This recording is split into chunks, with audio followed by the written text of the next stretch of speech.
If you haven't been living off the grid for the past few months, you've probably noticed that ChatGPT, an AI-based chatbot system that creates conversations using natural language processing, is the topic of much excitement on the internet.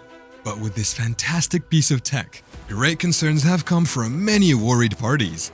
So, how do they plan to stop one of the best living AIs? And is it even possible, considering where the AI has started and its goal? Without further ado, let's get started. If history has taught us anything, we tend to grossly underestimate the long-term effects of new communication technologies while grossly overestimating their immediate effects. The same was true of print, motion pictures, radio, television, and the internet. And we have just boarded the same mental merry-go-round. Effects to learning institutions. As they deal with an artificial intelligence revolution that could enable widespread cheating, lecturers nationwide are on the verge of near panic, all because of ChatGPT. Education professionals started experimenting with the tool almost immediately. The bot's responses to academic questions weren't perfect, but they were remarkably close to what many of the students' teachers would expect. Teachers are curious when students will start using the website to write essays or computer code for them. Within days of its release, ChatGPT had been used by over 1 million people. Some innocently inquired about matters like how to explain to a 6-year-old that Santa Claus is a myth. Other questions required complicated answers, like finishing a challenge in software code. The temptation is obvious and great for some students. A senior in the Midwest school revealed that he had cheated on his homework twice using the AI. After the AI was released on November 30th, he got the idea from hearing people on Twitter gush about its potency. He was concentrating on a computer science quiz at home that required him to define various terms. The definitions returned almost immediately when he entered them into the ChatGPT box. He handwrote them on his test paper and turned in the assignment. Later in the day, he used the AI to assist him in writing some code for a task due in the same class. ChatGPT wasn't baffled, but he was. He claimed that a string of text that appeared from it was flawless. The student claimed that after that, he became hooked and intends to use ChatGPT to cheat on exams rather than Chegg, a website he has previously used for homework assistance. He claimed he wasn't concerned about being discovered because he doesn't believe the professor could tell that a computer generated his answers. However, a few of its responses have been blatantly wrong. Creators are aware that ChatGPT has flaws and occasionally provides wrong information. Teachers anticipate that the tool will improve and that student awareness of it will increase. Some claim that teachers will modify their tests, so they account for the possibility of cheating. For example, they might mandate that students write their papers by hand or in class, where they can be observed. Others are still determining how to formulate queries that demand more in-depth thought, which is more difficult for the bot. The odds are against us. Many educators concur that students can only learn to write as they struggle with ideas and constructing sentences. As they write, students discover what they want to say after initially being stumped. With all this, it makes sense why we are seeing some counter-strike against ChatGPT. But what is really happening? Counter-strikes against ChatGPT. According to David K. Thompson, an associate professor of history at Sacred Heart University in Connecticut, department chairs have already discussed handling artificial intelligence and know they must find ways to deal with it. To him, the site performs fairly well with the questions frequently appearing on take-home tests, such as one that asks the student to compare the economic and other developments of Southern American colonies before the Revolution. It wasn't flawless. However, the response was much less persuasive when he asked a more complex question, like how Frederick Douglass argued against the institution of slavery.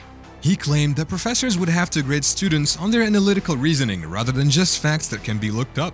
However, some people see potential advantages. Assistant Professor Joshua Ayler from the University of Mississippi claimed that technology gives teachers a chance to reflect more deeply on the assignments they assign and to speak with students about the value of producing original work.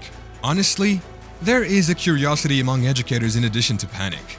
Some professors in career-focused fields consider AI-generated writing to be a potential resource. According to him, a marketing student could use it to write marketing copy for both a future job and school. What's wrong with that?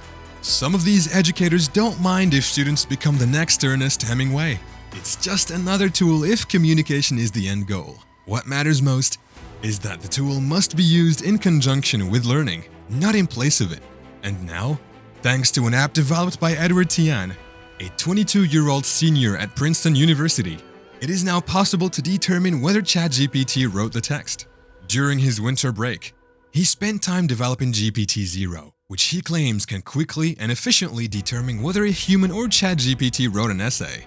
Tian is a computer science major with a minor in journalism, so you can see where he got his skills and expertise from. Moreover, his desire to combat what he perceives as an increase in AI plagiarism led him to develop the bot. After Tian released his bot online on January 2nd, numerous teachers contacted him to tell him about their success testing it. Within a week of its debut, GPT-0 had been used by more than 30,000 people. But due to its extreme popularity, the app crashed. Since then, Streamlit, the open-source software that runs GPT-0, has intervened to support Tian by providing more memory and resources to deal with the website traffic. But how exactly does this GPT-0 work? GPT-0. It uses two indicators, perplexity and burstiness, to determine whether a bot wrote an excerpt. Perplexity is a metric for text complexity. If GPT-0 finds the text confusing, it has a high level of complexity and was probably written by a human. But if the text has low complexity, it's more likely to be generated by AI. Then, burstiness contrasts the various variations separately. Humans tend to write more quickly, mixing longer, more complex sentences with shorter ones. AI sentences are typically more consistent. Tian compared the app's analysis of a New Yorker article and a ChatGPT post on LinkedIn in a demonstration video. It effectively distinguished between writing produced by humans and AI. However, Tian acknowledged that, despite what some users who have put his bot to the test have said, it is not yet that accurate. He claimed that he is still trying to increase the model's accuracy. But by creating an app that provides some insight into what distinguishes humans from AI, the tool advances Tian's primary goal of bringing transparency to AI. And well, the college senior is not alone in the fight to stop AI forgery and plagiarism. Some companies are considering ways to thwart technology as educators consider how to coexist with it. Restrictions.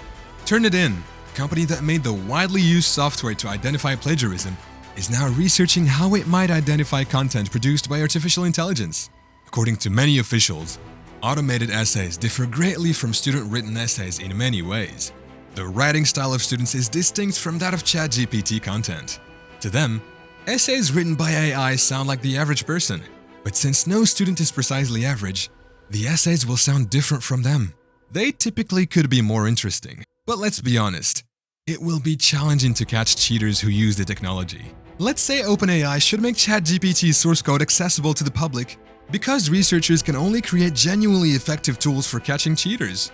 Hugging Face offers a ChatGPT text detection tool, GPT-2, for older chatbot models. It claims it may be helpful for teachers, but it is likely less accurate for newer models. A South Carolina philosophy professor, who just so happened to be aware of the tool, claimed to have used it to catch a student turning in work that an AI had written. Meanwhile, guest researcher Scott Aronson at OpenAI said the company is investigating various strategies to combat misuses, such as the use of watermarks and models that distinguish between text produced by bots and text from the real world. Eyes wide open. But even OpenAI is claiming to create a solution. The question is, can they be trusted? The fact that ChatGPT isn't even the most potent AI tool OpenAI has may be the scariest aspect of the whole situation. The fact that ChatGPT is not even OpenAI's best AI chatbot is the part of this that makes my brain explode. If you speak with individuals working in AI research in Silicon Valley, they talk about this as if it's magic, as OpenAI is currently developing the next version of ChatGPT known as the GPT-4. They describe it as being somewhat mystical. Soon, we'll have to keep an eye and ear out for additional news, developments, and releases. Anyway, what do you think? Is ChatGPT here to stay? Or is it just a matter of time till it gets banned? Comment below. Let's engage. Don't forget to leave a like, subscribe, and turn on the notification bell.